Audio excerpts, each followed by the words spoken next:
I am Sophia Adams, 32 years old, standing frozen in a pristine Manhattan gallery when my phone buzzes. The text from my brother Andrew reads, "Sold your amateur paintings for $100 each." You are welcome. My fingers hover as I type. Thank you for letting me know. He responds immediately. Are not you mad? I smile slightly, knowing what he does not. Those amateur paintings he just offloaded for a few $100s. They are worth $2 million each. Before I tell you what happened next, let me know where you are watching from and hit that subscribe button if you want more stories about family betrayals turned unexpected victories. Art was my oxygen from the moment I could hold a crayon. Growing up in Chicago with my practical parents, I filled sketchbooks while they filled spreadsheets. My father worked as an accountant, my mother taught mathematics at the local high school.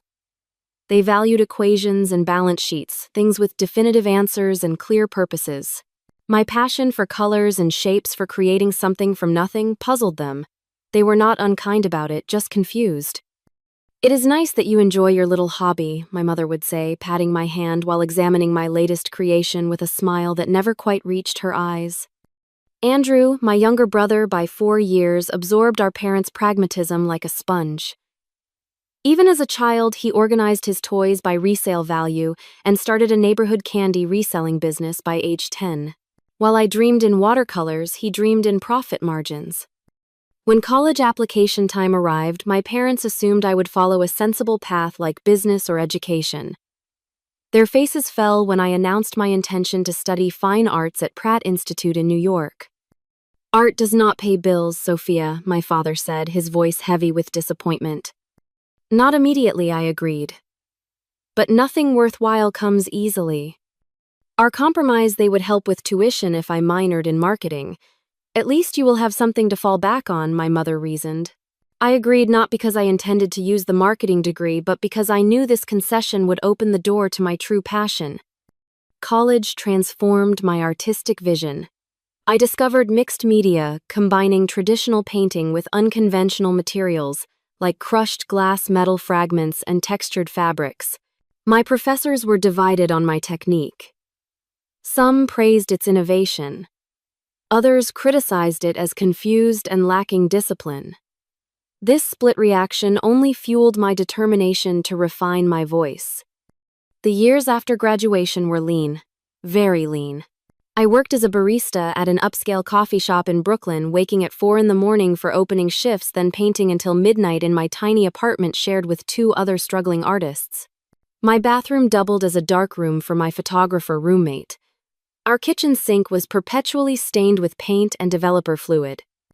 Throughout these struggle years, Andrew visited occasionally, always impeccably dressed in suits that cost more than my monthly rent. He had secured a position at a financial consulting firm straight out of his business program and never failed to remind me that I could still switch to something practical. During one particularly difficult winter, when heating our apartment became a luxury we could barely afford, Andrew looked around at my canvases stacked against every wall and sighed. "No one is buying these, are they?" he asked, not unkindly, just stating what he saw as obvious. "They will," I insisted. "I just have not found the right audience yet." He shook his head. "You know, there is an entry-level position in our marketing department. With your minor, you could qualify." I declined again. This became our routine, his practical offers, my stubborn refusals. 3 years ago, I had to vacate my apartment when the building was sold to developers. Between leases and desperately short on funds, I needed somewhere to store my early works, the pieces that represented my artistic evolution, but had not sold at the small gallery showings I had managed to secure. "You can keep them at my place temporarily," Andrew offered. "I have that storage room I never use." I gratefully accepted, carefully, wrapping 12 of my earliest mixed media pieces and delivering them to his spacious downtown apartment. These paintings, created during my final year at Pratt and first years struggling in New York, represented my artistic foundation, the DNA of everything I would create afterward. What I did not tell Andrew, what I did not tell anyone except my agent Lisa, was that things had finally started to change for me. Small ripples at first. A positive review in an online arts publication. An invitation to contribute to a group showing at a Chelsea gallery. Then, 6 months ago, the seismic shift renowned art collector Julian Reynolds happened to see one of my newer pieces at that group showing. Julian approached me afterward, his eyes bright with the intensity that made him famous in the art world.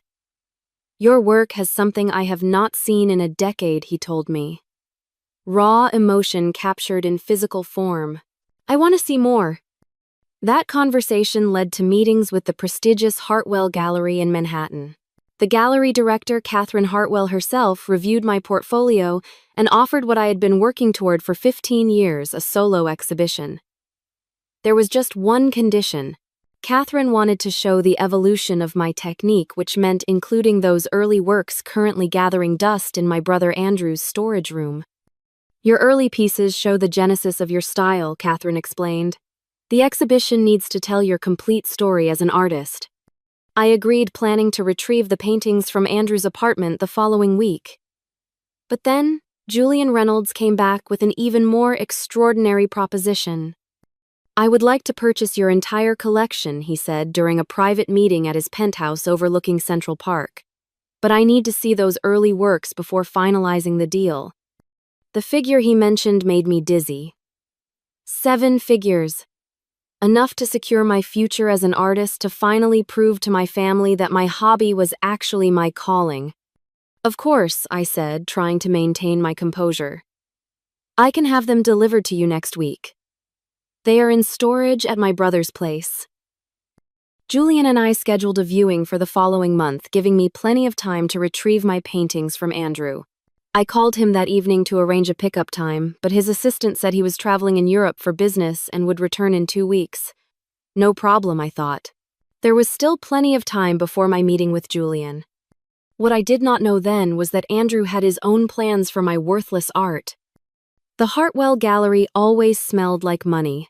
Not in an ostentatious way, but in that subtle manner that speaks of quality and exclusivity. Polished hardwood floors, pristine white walls, and carefully directed lighting that made even empty spaces look valuable. I was standing in what would soon be my exhibition space, discussing installation options with Catherine Hartwell, when my phone buzzed in my pocket. "Excuse me," I said, stepping aside to check the message. The text from Andrew hit me like a physical blow. "Sold your amateur paintings for $100 each. You are welcome." My vision tunneled momentarily. $100 each. The paintings Julian Reynolds was prepared to pay millions for. The cornerstone pieces for my upcoming exhibition. My hands trembled slightly, but I managed to keep my expression neutral as Catherine continued, pointing out lighting features across the room. "Sophia, what do you think about placing your largest piece here?" Catherine asked, turning toward me. "That would work beautifully," I responded automatically while typing. "Thank you for letting me know." It was all I could manage without screaming. My stomach clenched as I watched the typing indicator appear immediately. "Are not you mad? Thought you would be happy I cleared some space in my apartment. Those canvases were collecting dust for years." Before I could respond, my phone rang. Andrew's face appeared on the screen. "I should take this," I told Catherine, stepping into the gallery's empty back office.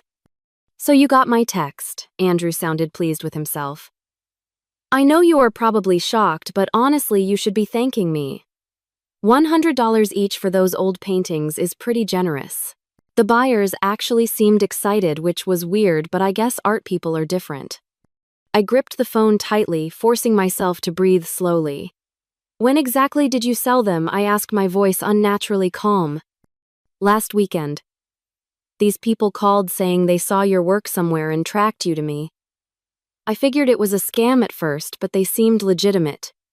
Paid cash on the spot. 12 paintings, $1,200. Not bad for stuff that was just cluttering my storage room." Each word was another nail in my coffin. My 12 foundation pieces worth millions sold for pocket change. "Did they say who they were?" I managed to ask. "Some art acquisition company. Black something. Blackstone. Yeah. Blackstone Art Acquisitions. Very professional. They even gave me business cards. I kept one somewhere." Blackstone Art Acquisitions. I had never heard of them, but that would be my first research point. Are you still there? Andrew asked. Look, I know they were your hobby paintings, but you have moved on to new stuff, right? And now you have some cash. Maybe put it towards something practical. The familiar dismissal of my art as a hobby stung especially sharply now. I have to go, I said. I am in a meeting. Sure. Real job interview, finally. That would be great news.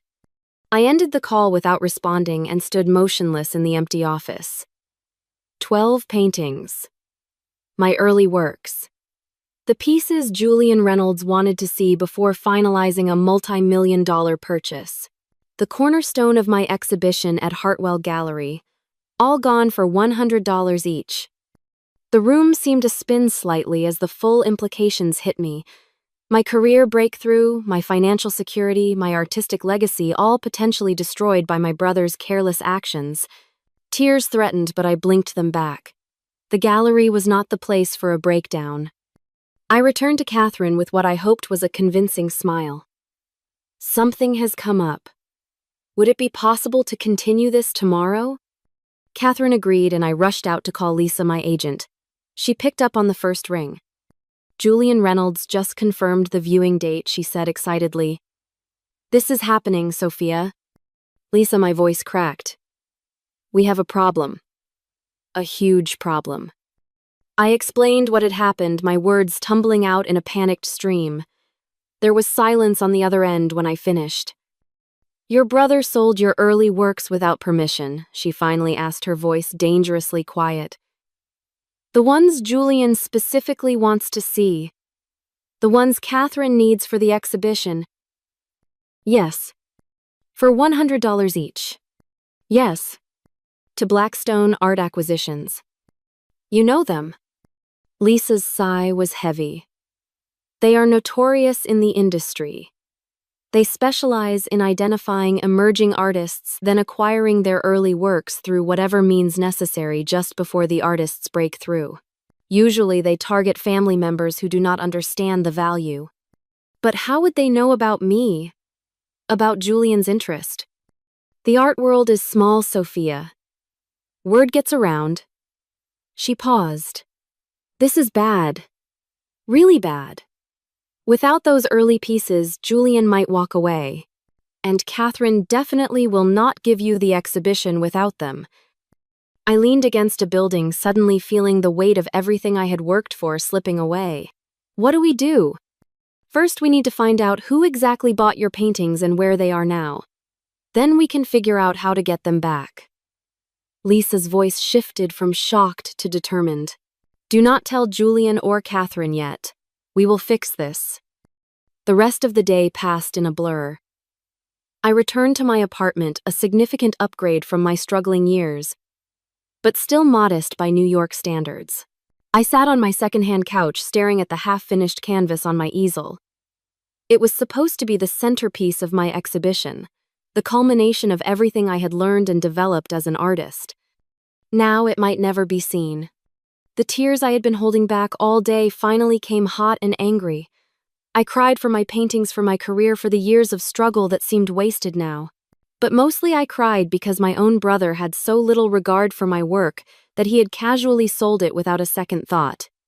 When the tears finally subsided, I was left with something harder and more determined. I would not let Blackstone Art Acquisitions steal my future. I would not let my brother's dismissal of my art define its value. I would find my paintings and get them back, whatever it took. Morning light filtered through my apartment windows as I called Andrew again. This time, my voice held no trace of yesterday's shock or hurt. Just cool determination. I need the contact information for the people who bought my paintings, I said without preamble. Good morning to you too, Andrew replied, yawning. Why are you upset about the paintings after all? I thought you would be happy to get anything for them. I bit back a sharp response. Just the information, please. Names, phone numbers, addresses, everything you have. Something in my tone must have registered because Andrew's voice lost its casual edge. Sure, okay. Let me find that business card. And I think I wrote down their information somewhere. 5 minutes later, I had 3 names, addresses, and phone numbers. Michael Pearson, Elaine Turner, and Richard Cohen, all associated with Blackstone Art Acquisitions. According to Andrew, they had divided the paintings between them, each taking 4 pieces.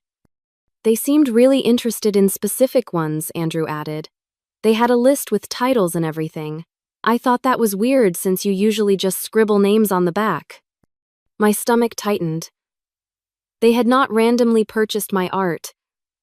They had targeted specific pieces. This was a calculated move. I spent the morning researching Blackstone Art Acquisitions online. Their website was sleek and professional, describing them as specialized art investors with an eye for emerging talent. But digging deeper into art forums and industry blogs revealed a different story. Multiple posts mentioned their predatory practices, how they exploited uninformed family members or friends of artists on the verge of breakthrough.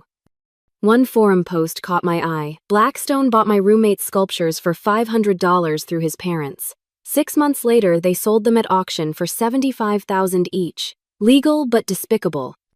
By noon, I had compiled enough information to understand what I was dealing with. Blackstone operated within legal boundaries, but exploited ethical gray areas. They researched artists attracting attention from major collectors or galleries, then acquired their early works before prices skyrocketed. I decided to confront them directly, starting with Michael Pearson, whose Manhattan office address suggested he might be the most accessible of the 3 buyers.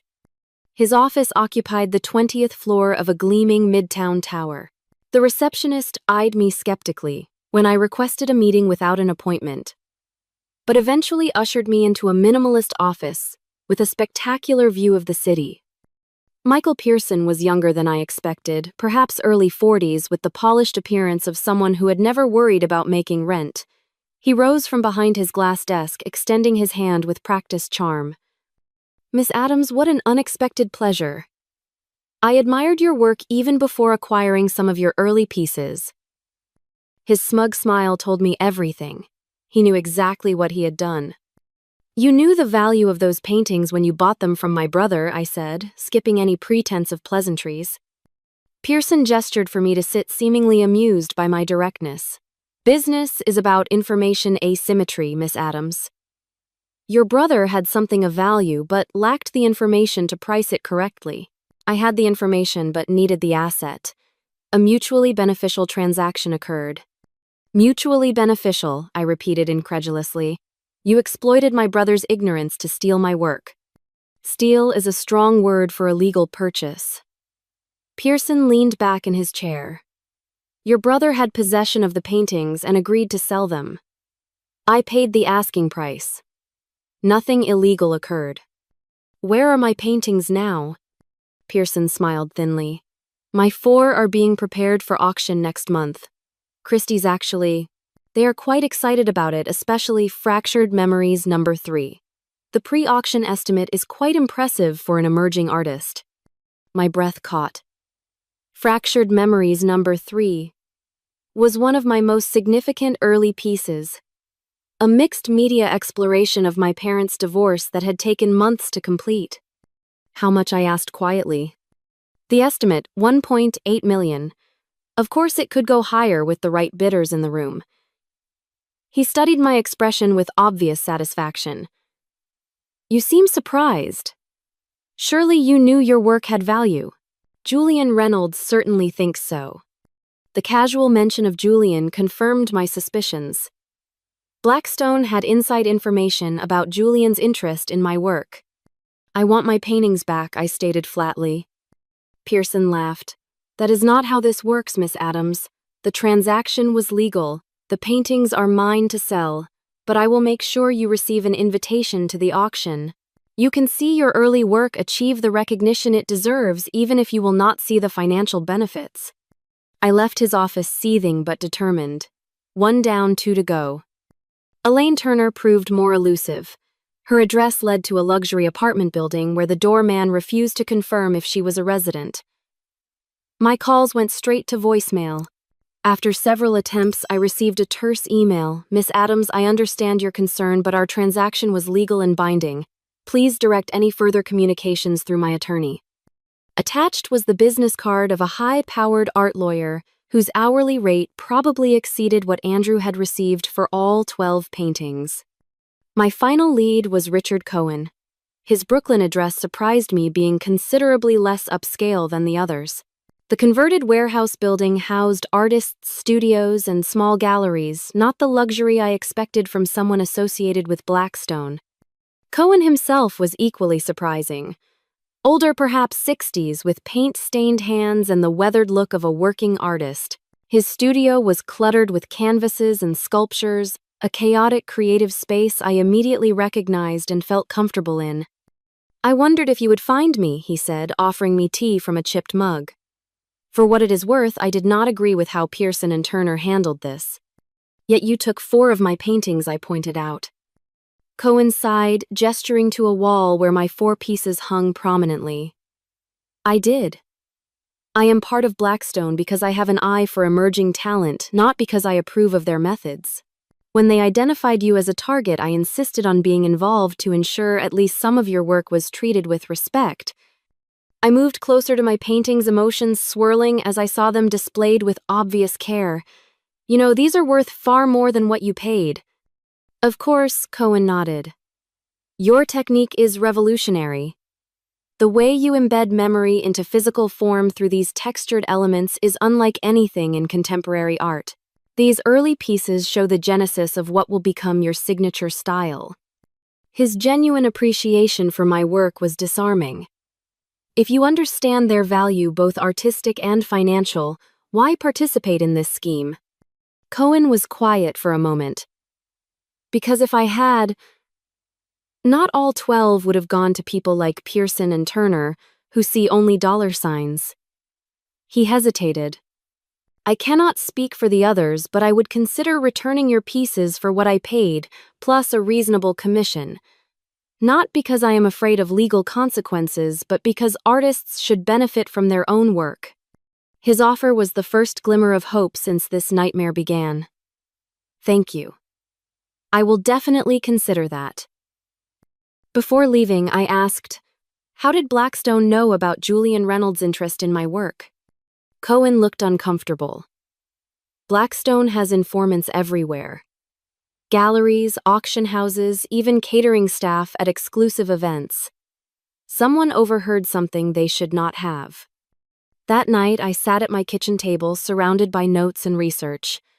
My laptop screen glowed with auction listings, and there it was. Fractured Memories No. 3 listed for the upcoming contemporary art auction at Christie's, estimated value $1.8 to $2.2 million. The painting I had poured my heart into that had lived in my brother's storage room that he had sold for $100, was now being prepared for auction with a multi-million-dollar estimate. I called Lisa with everything I had learned. "Richard Cohen might be our way in," she said after I recounted my conversations. "But we need to move quickly, especially with the Christie's auction approaching. I think it is time to consult an art lawyer." "I cannot afford an art lawyer," I reminded her. Actually, Lisa's voice held a note of optimism. "I talked to Julian Reynolds today. I did not mention the situation specifically, but I asked hypothetically what he would do if someone acquired artwork he was interested in through questionable means. And," he said, and I quote, "I would bring the full force of my resources to correct the situation.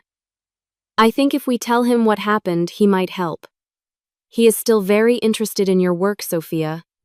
For the first time since receiving Andrew's text, I felt a flutter of hope.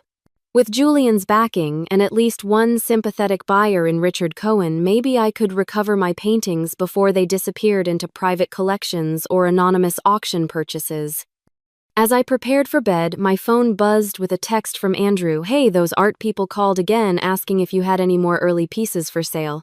Do you? Could be easy money?" I stared at the message, torn between fury and disbelief at his continued cluelessness. Tomorrow, I decided. Tomorrow, I would make him understand exactly what he had done. Andrew's apartment was everything mine was not. Spacious, impeccably decorated in that soulless luxury style that graces the pages of high-end catalogs with not a single item out of place. No evidence of creative chaos, no paint splatters or half-finished projects, just pristine surfaces and expensive furniture that looked barely used. He greeted me at the door in pressed chinos and a casual button-down that probably cost more than my monthly grocery budget. "Hey sis, did not expect to see you today. Want some coffee? Just got this amazing single origin from Ethiopia." I followed him to his gleaming kitchen, clutching my laptop bag containing all my research on Blackstone art acquisitions and the auction listings. "So what brings you by?" he asked, operating his complicated espresso machine with practiced ease. "If it is about those people wanting more paintings, I told them I would check with you first this time." He laughed lightly. "Learned my lesson there. Andrew," I said quietly, "we need to talk about what you did." He turned coffee, forgotten his expression, shifting to defensive. "Come on, Sophia. I did you a favor. Those paintings were collecting dust in my storage room for years. You never asked about them, never seemed to care about them, and I got you more than fair market value. $100 each for amateur art is pretty generous." I unzipped my laptop bag. "I need to show you something." We moved to his living room where I opened my computer and navigated to the Christie's auction site. "This is one of my paintings that you sold. The one titled Fractured Memories No. 3. Andrew leaned forward, squinting at the screen. "Yeah, that looks like one of them." "So what?" "Look at the estimated auction price." His eyes widened as he read the listing. $1.8 to $2.2 million. That cannot be right. That has to be a mistake. "It is not a mistake," I said, watching his face as reality began to dawn. "That painting, the one you sold for $100, is expected to sell for around $2 million at auction next month." Andrew shook his head in disbelief, grabbing the laptop and scrolling through the listing details. "This is your painting. Your actual painting. The one with all the weird textured stuff and broken mirror pieces. Yes, the same one that was in your storage room. The same one you sold without asking me." His face drained of color. "But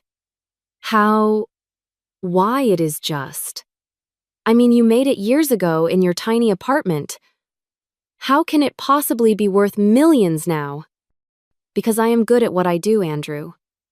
Because what you dismissed as a hobby is actually my profession, my calling. Because art experts and collectors recognize the value of my work, even if my own family never did." He set the laptop down carefully as if it might explode. "Sophia, I had no idea. You have to believe me. If I had known." "You would have asked for more money," I cut in sharply. "No," he stood up, pacing now. "I never would have sold them at all. I am not a monster. I would never intentionally hurt you like that." I watched him process the magnitude of what he had done, his confident demeanor crumbling with each pass across the room. "Why did not you tell me your art was valuable?" he finally asked, his voice small. "Would you have believed me if I countered? You have spent years calling my art a hobby, suggesting real jobs, acting like my career choice was some phase I needed to outgrow. When exactly should I have mentioned that collectors were interested in my work? When you were explaining how I could still switch to marketing, or when you were telling me how your bonus could pay for business school for me?" Andrew sank back onto the couch, running his hands through his hair. "I really messed up, did not I?" "Yes, you did." He was quiet for a long moment. "So what happens now? Can we get the paintings back?" I explained everything I had learned about Blackstone, about Michael Pearson's smugness, Elaine Turner's legal threats, and Richard Cohen's potential willingness to return my works. "But the auction is in 3 weeks," I concluded.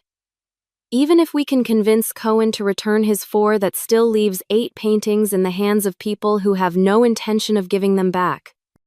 Andrew's expression shifted from shock to determination. "This is my fault. I will fix it." "How they made a legal purchase. You had possession of the paintings and agreed to sell them." "Because I did not know their value," Andrew argued. "There must be legal protections against that kind of exploitation. And I never told them I owned the paintings. If they asked, I said they were my sister's works that I was storing." A new thought struck me. "Did they specifically ask if you had the authority to sell them?" Andrew frowned, thinking back. Number? They just asked if I was willing to sell, and I assumed. I just thought since they were in my apartment for so long. So you never explicitly claimed ownership or the right to sell them, I pressed. Number, I guess I did not. Hope flickered in his eyes. Does that help us? It might. I made a note to mention this to any lawyer we consulted. Andrew stood again, his business mindset visibly clicking into place. We need a strategy.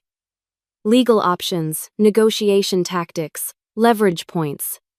These Blackstone people are predators, but every predator has vulnerabilities.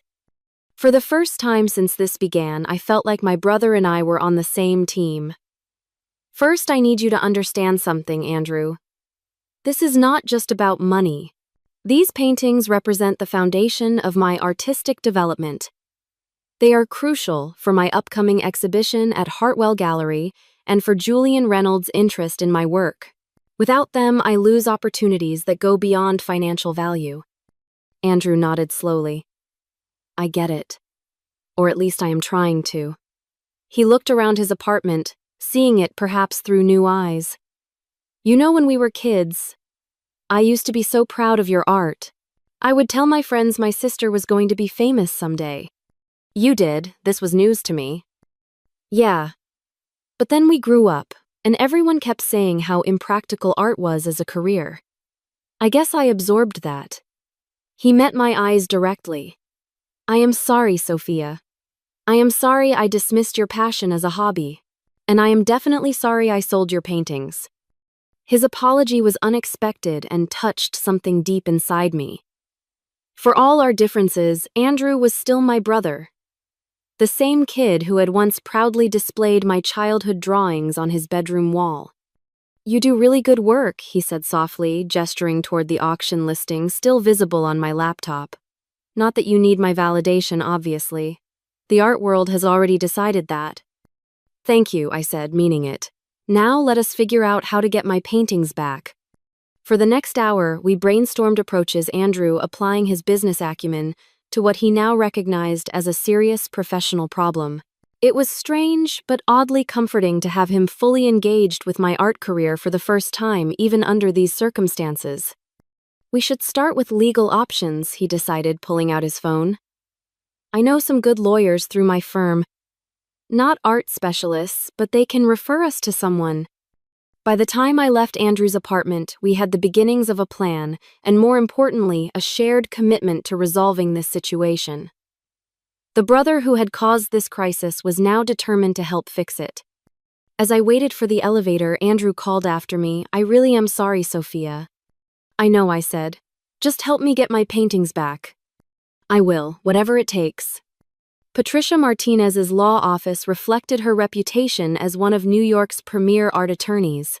Original works by recognizable artists adorned the walls, and her credentials from prestigious universities and high-profile cases filled one entire bookshelf. Andrew had pulled strings through his firm's legal department to get us this emergency consultation, and now we sat across from her explaining our situation. Let me make sure I understand, Patricia said when we finished. Your brother stored your paintings but never legally owned them. He sold them to Blackstone Art Acquisitions without explicit authority to do so. One painting is now listed for auction at Christie's with a multi-million-dollar estimate, and the others are presumably being prepared for similar sales. That is correct, I confirmed. Patricia tapped her pen thoughtfully. The good news is that your brother never claimed ownership, merely possession. In art law, that distinction matters. The bad news is that Blackstone can argue they were good faith purchasers who reasonably believed your brother had the authority to sell. What are our options? Andrew asked, his notebook already filled with questions and potential strategies. First, we send cease and desist letters to Blackstone, the individual buyers, and Christie's, asserting your ownership rights and demanding the return of the artworks. Patricia opened a folder on her desk. Second, we file for an emergency injunction to stop the auction while ownership is being determined. And if that does not work, I asked. Then we sue for conversion, which is the legal term for someone taking or selling property they do not own. She looked directly at Andrew. Your brother could face some liability here, but Blackstone would be our primary target, especially if we can prove they knew or should have known he lacked authority to sell. Andrew nodded grimly.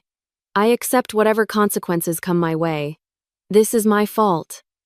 Patricia continued outlining our legal strategy, explaining the complexities of art ownership disputes and the burden of proof we would face. By the end of our 2-hour consultation, we had a clear path forward, beginning with formal letters to all parties involved. Prepare yourselves, Patricia warned as we were leaving. Blackstone has faced similar situations before and always fought aggressively. They have deep pockets and a team of lawyers on retainer. This will not be easy. She was right. The cease and desist letters triggered an immediate and hostile response. Michael Pearson's lawyer threatened a countersuit for harassment and business interference. Elaine Turner's legal team sent a 12-page response disputing every point of our claim. Only Richard Cohen responded personally, reiterating his willingness to return the paintings for his purchase price, plus a reasonable fee. Christie's response was polite but firm. Without a court order, they would proceed with the auction as scheduled. Our emergency court hearing for an injunction was set for the following week, giving us precious little time to prepare our case. Lisa worked tirelessly gathering documentation of my ownership of the paintings, including photographs, exhibition records, and statements from professors who had supervised their creation. Julian Reynolds, once informed of the situation, proved to be a powerful ally. Not only did he provide a sworn statement about his interest in purchasing my complete collection, including the disputed works, but he also connected us with additional legal resources and art world experts willing to testify about the painting's provenance and value. I despise predatory practices like Blackstone's Julian told me during a call. They exploit artists and undermine the integrity of the market. I am happy to help however I can. His support extended beyond moral and legal assistance. My offer to purchase your collection still stands, he assured me. In fact, I am willing to increase it, given the market validation from Christie's estimate. I am willing to increase it, but I would want exclusive representation rights for your work moving forward. It was a generous offer, one that would secure my financial future and artistic career. But first, we needed to recover the paintings. The day of the injunction hearing arrived with a media presence none of us had anticipated. Word had spread through the art world about the dispute, positioning it as a David versus Goliath battle between an emerging artist and a predatory acquisition company. The courtroom was tense as Patricia presented our case, methodically establishing my ownership, Andrew's lack of authority to sell, and the dubious circumstances of Blackstone's purchase. Blackstone's lead attorney, a sharp-featured woman with a reputation for ruthlessness, countered that Andrew had presented himself as having authority to sell the works, that Blackstone had no reason to doubt this authority, and that they were therefore protected as good-faith purchasers. The judge, an older man with extensive experience in property disputes, questioned both sides rigorously. Mr. Adams, he addressed. Andrew, directly, did you explicitly tell Blackstone representatives that you owned these paintings or had authority to sell them? Andrew, under oath, replied carefully. No, Your Honor. If they asked, I referred to them as my sister's paintings that I was storing. I never claimed ownership or explicit authority to sell. The Blackstone attorney pounced. But you did not tell them you lacked authority either, correct? You proceeded with the sale as if you had full rights to do so. Andrew acknowledged this point, which Patricia had prepared him for. Yes, I wrongly assumed I could sell them due to the length of time they had been in my possession. That was my mistake. After hours of testimony and legal arguments, the judge rendered his decision. While I find the circumstances of this sale troubling, I cannot conclusively determine ownership rights in an emergency hearing. Therefore, I am issuing a temporary injunction preventing the auction of Fractured Memories No. 3 and any sale of the other disputed works until ownership can be fully litigated. It was a partial victory. The auction was halted, but we were now facing a potentially lengthy legal battle to establish definitive ownership. As we left the courthouse, reporters swarmed us with questions. Patricia fielded most of them with professional restraint, but one question came directly to me. Miss Adams, how does it feel to have your brother sell your multi-million-dollar artwork for a fraction of its value? Before I could respond, Andrew stepped forward. That question unfairly characterizes what happened. I made a terrible mistake that I deeply regret and am working to correct. My sister is an incredibly talented artist whose work deserves recognition and fair compensation. That is what this case is about. His defense touched me deeply, especially given how easily he could have avoided public association with such an embarrassing error in judgment. The media attention had an unexpected benefit. By evening, the story had gone viral in art circles and beyond, with headlines like "Artist Fights to Reclaim Stolen Legacy" and "Predatory Art Dealer Exposed." Public sentiment was overwhelmingly on our side, putting additional pressure on Blackstone. Julian Reynolds called that night. "This publicity is priceless," he said. "Blackstone thrives in shadows. Public scrutiny is their kryptonite." "What do you suggest?" I asked. "Let me make them an offer they cannot refuse," Julian proposed. "I will purchase all 12 paintings from them at a price that gives them a healthy profit, then immediately transfer ownership back to you as part of our exclusivity agreement." "Can you do that?" I was stunned by his willingness to intervene so directly. "I can and I will. Sometimes the simplest solution is the most effective. They want profit. I want your art. You want your paintings back. Everyone gets what they want, and the lawyers can stand down." It was an elegant solution that circumvented the legal morass we were facing. With Julian's resources and reputation, it just might work. True to his word, Julian's representatives approached Blackstone the next day with his offer. Michael Pearson initially refused betting on a legal victory, but when Julian increased his offer to well above even Christie's high estimate, pure financial calculation won out. Elaine Turner followed Pearson's lead, accepting Julian's generous terms. Richard Cohen, true to his earlier statements, required only his original investment, plus a modest fee. Within 72 hours of Julian's intervention, we had written agreements for the return of all 12 paintings. The legal battle that had threatened to consume months or years was resolved in days, though at considerable cost to Julian, who waved away my expressions of gratitude. "Consider it an investment in our future partnership," he said. "These paintings are coming home to you where they belong, and soon they will be the foundation of your exhibition at Hartwell Gallery with my full support behind you."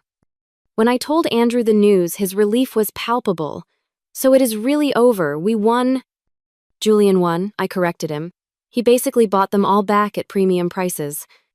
Still, your paintings are coming home. That is what matters." Andrew hesitated. "Does this mean you are forgiving me?" I considered the question. The hurt and betrayal were still fresh, but so was the memory of Andrew standing beside me in court, accepting responsibility, using his connections to help me fight. "I am working on it," I told him honestly. "You helped fix what you broke. That counts for something." He nodded, accepting this partial absolution. "What happens next with your career?" "Exhibition preparations at Hartwell Gallery. Exclusive representation agreement with Julian Reynolds. The future I was working toward before this detour." "I am proud of you," Sophia, Andrew said quietly. "I always was, even when I did not understand your choices. I just forgot that for a while." Coming from my pragmatic, numbers-oriented brother, this acknowledgement of my artistic path meant more than he could know. Despite Julian's successful intervention and the signed agreements for the return of my paintings, we still faced one final hurdle. Christie's auction was proceeding with other contemporary art pieces, and Michael Pearson had insisted that Fractured Memories No. 3 remain in the auction as planned, with proceeds now directed to Julian instead of Blackstone. "It is a matter of principle," Patricia explained when I questioned this arrangement. "Pearson wants to prove the painting's market value to justify his original purchase and show he was right about your work's worth. Julian agreed because it serves his interests too, establishing a public auction record for your art." So on a rainy Tuesday evening, I found myself seated in the elegant auction room at Christie's, flanked by Andrew and Patricia, watching as art collectors and dealers filled the space. Julian sat several rows ahead, occasionally turning to offer an encouraging smile. The auctioneer, a distinguished Englishman with impeccable diction, began the proceedings with practiced charm. I barely registered the first several lots, my attention fixed on the catalog page showing my painting scheduled as Lot 17. "Are you okay?" Andrew whispered, noticing my tension. "Not really," I admitted. "It feels surreal. People are about to bid millions for something I created in my tiny apartment while eating ramen noodles for dinner." He squeezed my hand supportively. "They are bidding millions because it is brilliant work. The value was always there even when it was in my storage room. I just did not see it." The room hushed as Lot 17 was announced. My painting appeared on the display screens, and the auctioneer began his introduction. Lot 17, Fractured Memories No. 3 by Sophia Adams, mixed media on canvas created in 2019. This important early work by the emerging contemporary artist shows her revolutionary technique, combining traditional media with textured elements. "We will start the bidding at $800,000. I held my breath as a paddle raised immediately, then another, and another. 900,000. 1,000,000. 1,100,000. The bids climbed steadily, each increment representing more money than I had earned in my entire artistic career. I spotted Michael Pearson near the front, watching with a calculating expression as the value of what he had purchased for $100 soared. 1,800,000. The auctioneer acknowledged a new bidder in the back. 2,000,000. A woman near the middle raised her paddle. 2,200,000. The back bidder again. 2,500,000. A new voice from someone on the phone with a Christie's representative. My palms were sweating as the bidding continued, eventually settling into a rhythm between the phone bidder and a distinguished older gentleman near the front whom I did not recognize. $3 million, the gentleman offered calmly. The room buzzed with excitement. We had blown past the high estimate.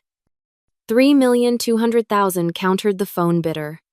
After a brief pause, the gentleman shook his head, slightly declining to continue. 3,200,000, going once, going twice. The auctioneer surveyed the room one final time. Sold to the telephone bidder for $3,200,000. Applause rippled through the audience. I sat frozen, trying to process what had just happened. My painting, my expression of personal pain and recovery, had just sold for $3.2 million. The validation was overwhelming. As we exited the auction room afterward, I noticed Michael Pearson hovering near the door, clearly waiting for us. "Congratulations, Miss Adams," he said smoothly. "Quite an impressive result. Perhaps I should thank your brother for the opportunity to be part of your artistic journey." Before I could respond with the scathing comment forming on my lips, a voice behind us interrupted. "Mr. Pearson, I believe our business is concluded." Julian Reynolds appeared, flanked by his assistant and a security guard. "The painting will be delivered to my gallery tomorrow as agreed." Pearson's smile tightened. "Of course, Mr. Reynolds. Always a pleasure doing business with you." As Pearson retreated, Julian turned to me. "There is someone I would like you to meet, Sophia. The buyer of your painting." He led us to a private room where a striking woman in her 60s waited, exuding the quiet confidence of old money and refined taste. "Sophia Adams, meet Eleanor Harrington," Julian introduced us. "She is the anonymous telephone bidder who purchased your work tonight." I extended my hand, somewhat awestruck.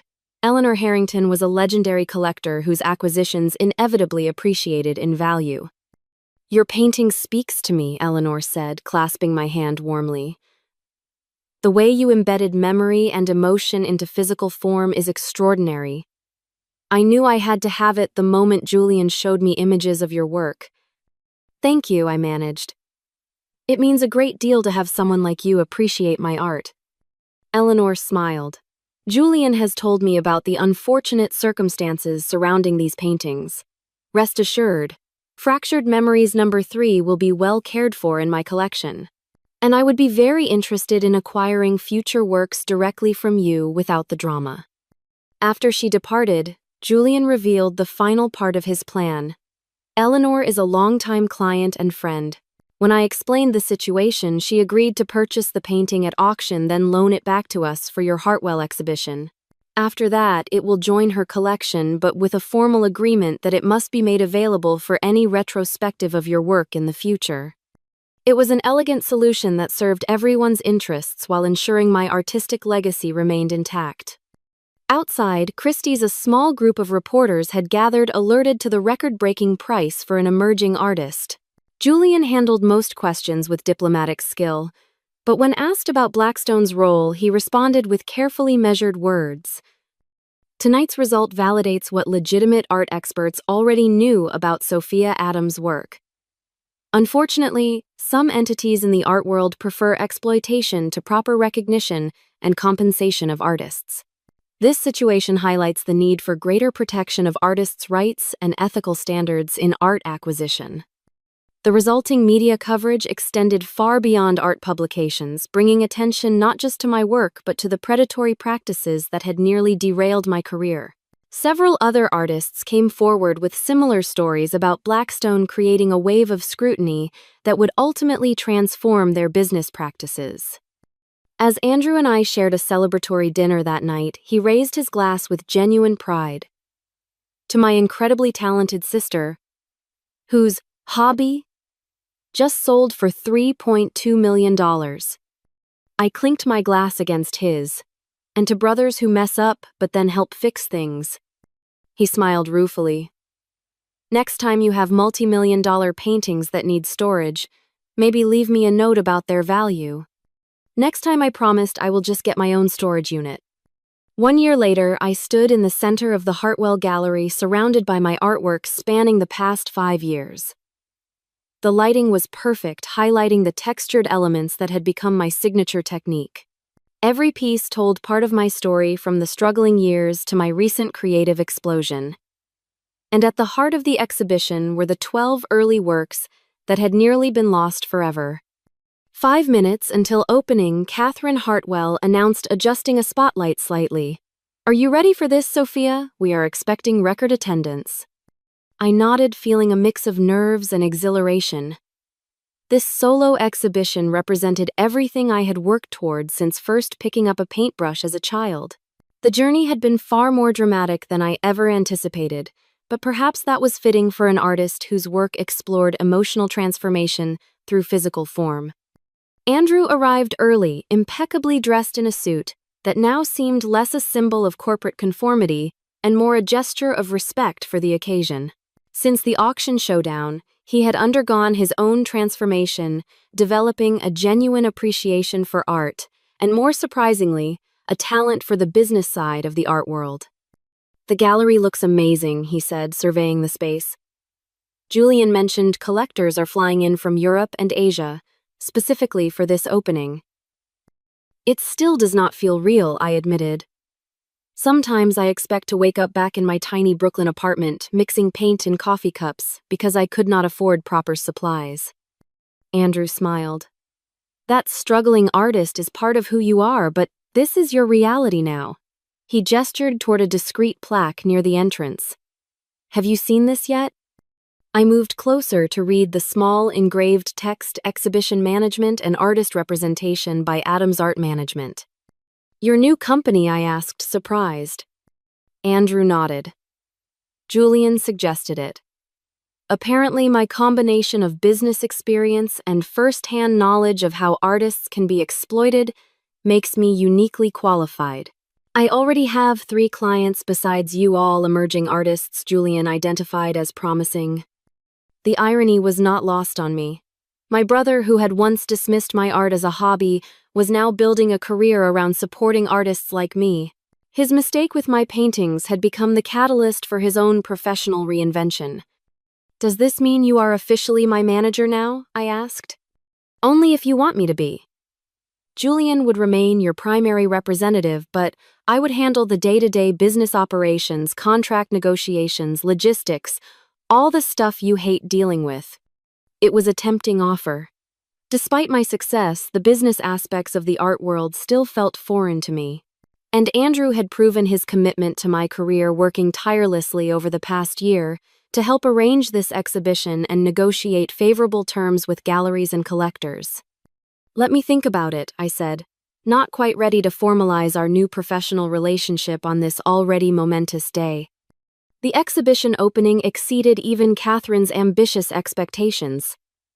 Art critics, collectors, gallery owners, and celebrities filled the space, creating a buzz that spilled out onto the street.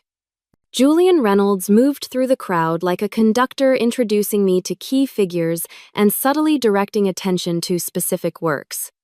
Fractured Memories No. 3 on loan from Eleanor Harrington's collection drew particular interest its auction price, making it something of a celebrity in its own right.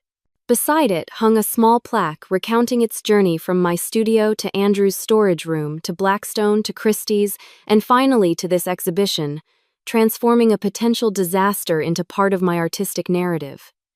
Richard Cohen attended the opening, one of the few Blackstone associates invited. Since returning my paintings, he had severed ties with the company and returned to his own artistic practice. "Your story changed things," he told me during a quiet moment. After the media coverage, Blackstone faced so much scrutiny, they had to overhaul their acquisition practices. They actually have formal authentication procedures now requiring proof of ownership before any purchase. It was a small victory against predatory practices, but a meaningful one for artists who might otherwise have faced similar exploitation. Most surprising was the presence of Michael Pearson, who had requested permission to attend. After some deliberation, I had agreed, curious about his motivation. "Congratulations on your success," he said when we eventually crossed paths. "I underestimated you." "You underestimated my work," I corrected him. "Not me." He acknowledged this with a slight nod. In my defense, I recognized its value before most of the art world did. "And tried to profit from that recognition without compensating the artist," I added. "Business is business," he replied with an unapologetic shrug. "But I will say this. Watching you fight for your work, seeing your brother transform from liability to asset, observing Julian Reynolds stake his reputation on your talent, all of it has been educational. You have more allies than most artists in your position." His observation was accurate. Throughout the crisis, I had discovered the strength of my support network, from Lisa's unwavering belief in my talent to Julian's willingness to invest significant resources in my career to Andrew's determination to correct his mistake. Even Patricia Martinez had reduced her legal fees, seeing our case as an opportunity to establish better protections for artists. As the evening progressed, Julian drew me aside to discuss future plans. "The response exceeds even my expectations," he said, indicating the red dots already marking most pieces as sold. "We need to discuss your next collection and international exhibition opportunities." "I have been experimenting with new techniques," I told him, "incorporating sustainable materials, exploring the intersection of memory and environmental consciousness." Julian smiled approvingly. "Always evolving. That is what separates lasting artists from flashes in the pan." "Speaking of evolution, have you considered Andrew's proposal? Having him manage the business aspects would free you to focus entirely on creation." "I am leaning toward yes," I admitted. "He has proven himself, and there is something poetic about transforming his greatest mistake into a partnership." "Family dynamics in the art world can be complicated," Julian warned. "But when they work, they can create powerful synergy." By the end of the night, the exhibition was declared a triumph. Every available piece had sold, and Catherine was already discussing a follow-up show the next year. Critics praised my revolutionary textural vocabulary and authentic emotional resonance, validating the artistic vision I had defended so fiercely. In the empty gallery after everyone had left, I found Andrew sitting alone contemplating Fractured Memories No. 3. "I still cannot believe I sold this for $100, he said as I joined him. "Technically, you sold it for $3.2 million with a very inefficient middle step," I pointed out with a smile. He laughed. "True. And now look at us. You, a celebrated artist with sold-out exhibitions. Me, an art manager with a growing client list. All because I made the colossal mistake of selling your paintings. Sometimes our worst mistakes lead to unexpected growth, I reflected. If you had not sold those paintings, I might still be slowly building my career unknown to collectors like Eleanor Harrington or Julian Reynolds. You might still be in your corporate job dismissing art as impractical. Instead, here we are both doing what we love. Andrew considered this. So what you are saying is, I did you a favor? His tone was joking, but with an undercurrent of genuine question. Let us not go that far, I said. But yes, in a strange way, your mistake accelerated both our journeys. Just promise me one thing. Anything. Never sell my artwork without explicit written permission again. Deal, he agreed solemnly, though I doubt anyone would believe they were worthless amateur paintings now. We sat in comfortable silence, the events of the past year settling into their place in our shared history. The brother who had once dismissed my art as a hobby was now its business champion. The paintings that had gathered dust in his storage room were now centerpieces of a celebrated exhibition, and I had evolved from a struggling artist to a recognized name in contemporary art. Life rarely follows the path we expect. Sometimes a devastating text message about paintings sold for $100 each becomes the first line in a story of triumph, reconciliation, and artistic validation. What matters is not the obstacles we encounter, but how we respond to them, what we learn, and who stands beside us as we transform challenges into opportunities. Have you ever had a family member undervalue something important to you? How did you handle it? I would love to hear your stories in the comments below. And if this journey of artistic validation resonated with you, please like, subscribe, and share with others who might need a reminder that sometimes our greatest setbacks become the foundation for our most significant breakthroughs. Thank you for joining me on this incredible journey, and remember to always believe in the value of your unique contributions to the world even when others do not yet see it.